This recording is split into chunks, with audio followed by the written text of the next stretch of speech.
So, Andrew Taylor, now you've never been good at following instruction, but don't talk for as long as him, okay? That'd be much appreciated. Go. Okay. My, do you want this one? No,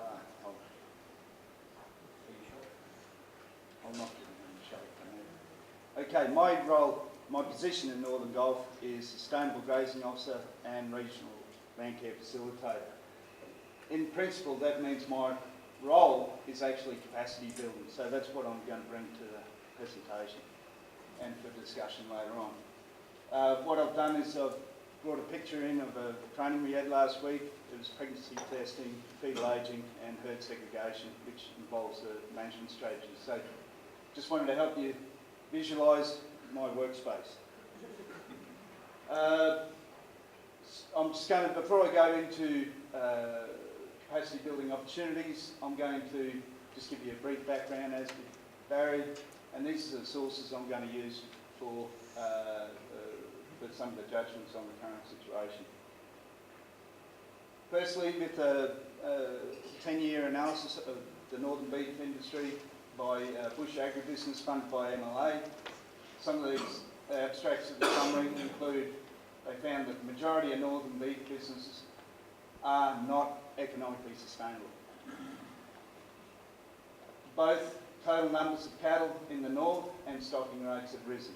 So that has a huge impact on the land resource that we're worried about. Overstocking leads to the smashing of the ground cover, leading to soil degradation, loss of biodiversity, but also the sustained production of the pasture, which is the very foundation of the grazing industry.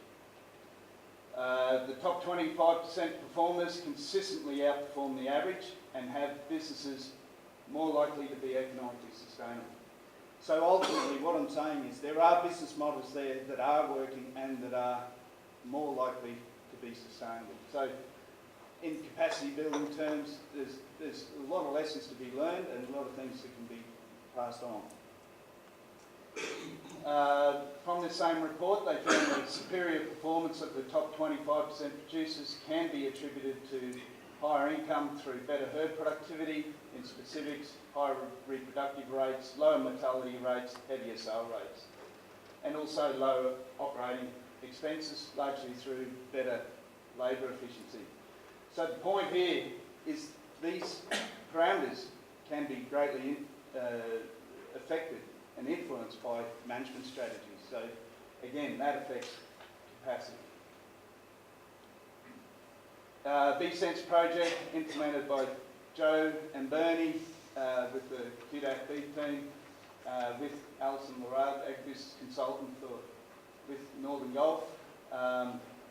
We can't give any individual examples because it's done confidentiality, but they provided individual business management support to 20 grazing businesses over the last 18 months on 34 properties.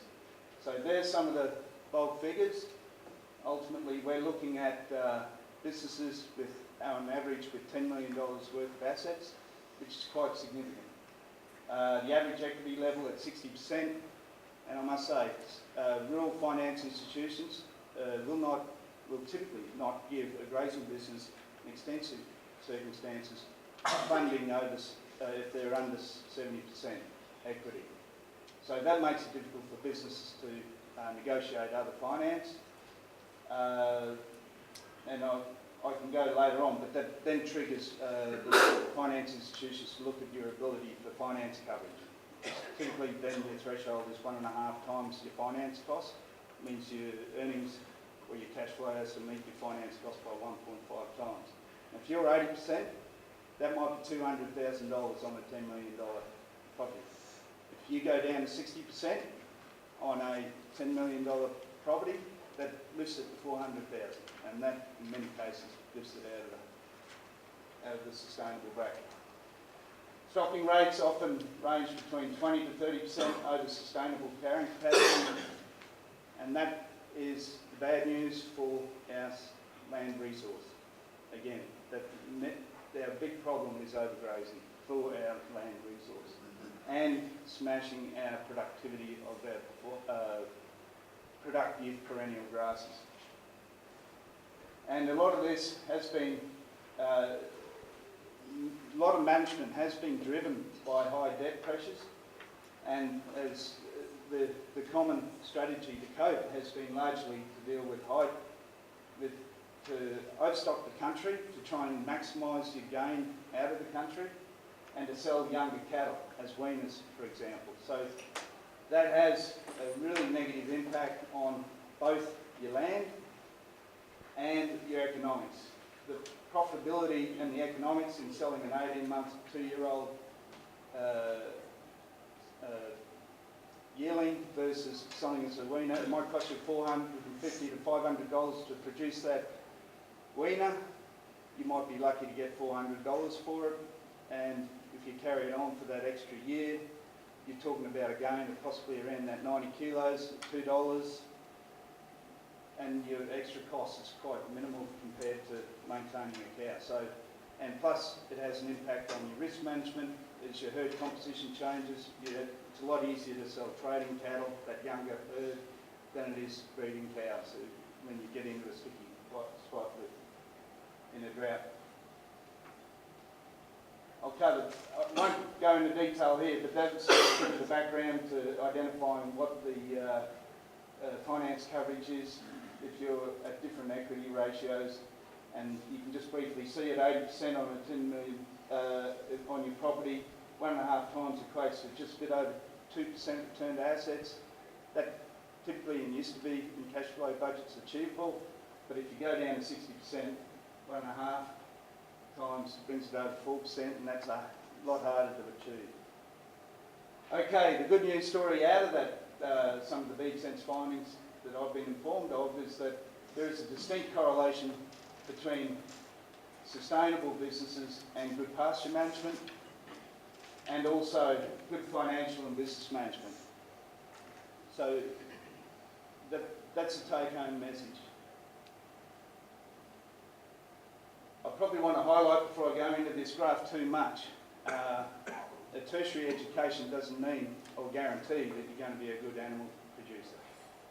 However, this is fairly distinct to Northern Gulf.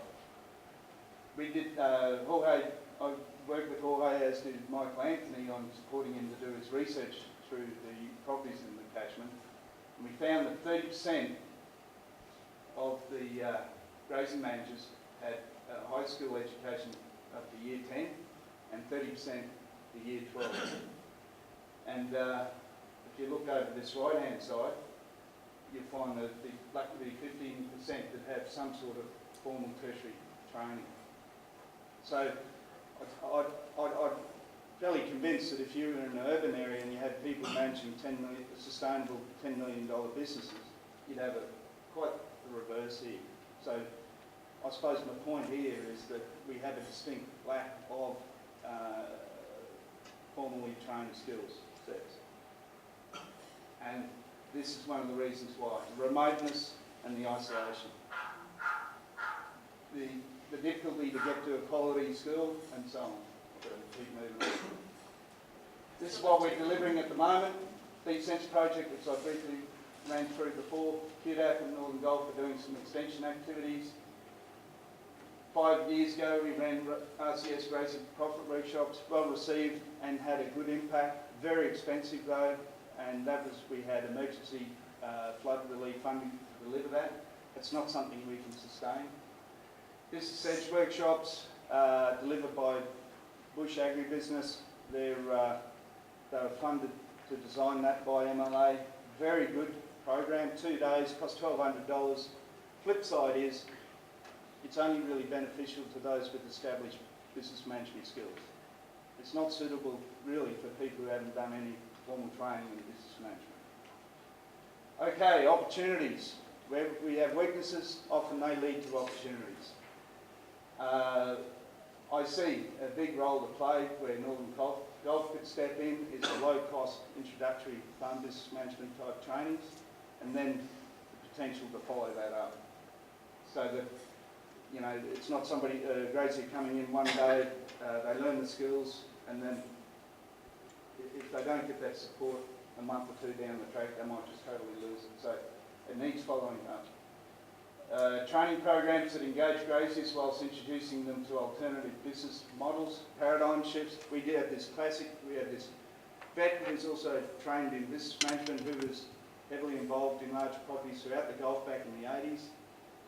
He was working for Stanbroke, but now he's working for a number of different corporate entities. We ran pregnancy testing trainings, fetal age trainings with herd segregation, which is a whole different business management paradigm, whereby you're identifying when the calf is going to drop, so you can separate the cows according to calving time, and different calving time means different feeding strategies, and when your biggest operational cost is supplementary feeding, it means that you can efficiently serve it. So we've got a whole, and what my big point there will be is that you stick graziers in a classroom or a forum room like this, and you close them down. You get them in the mud and the yards, you've got a lot more capacity to engage them. Also explore strategies to provide opportunities for school leavers to access agriculture education.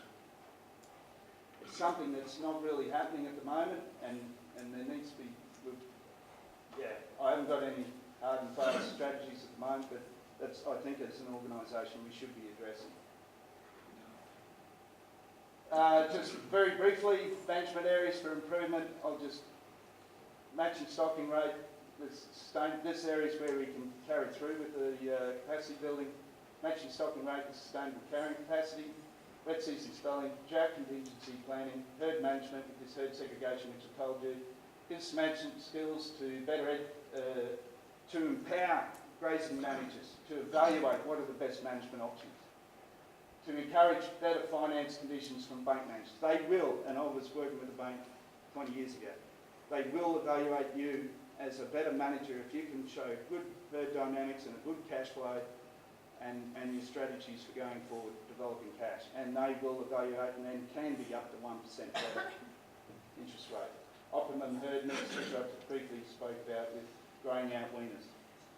Okay, thank you. There's just some of the background with the data behind growing out weaners, and this is checking out the fetuses, so you can get a feel for what age different size fetuses are, and this is business management beside the yards.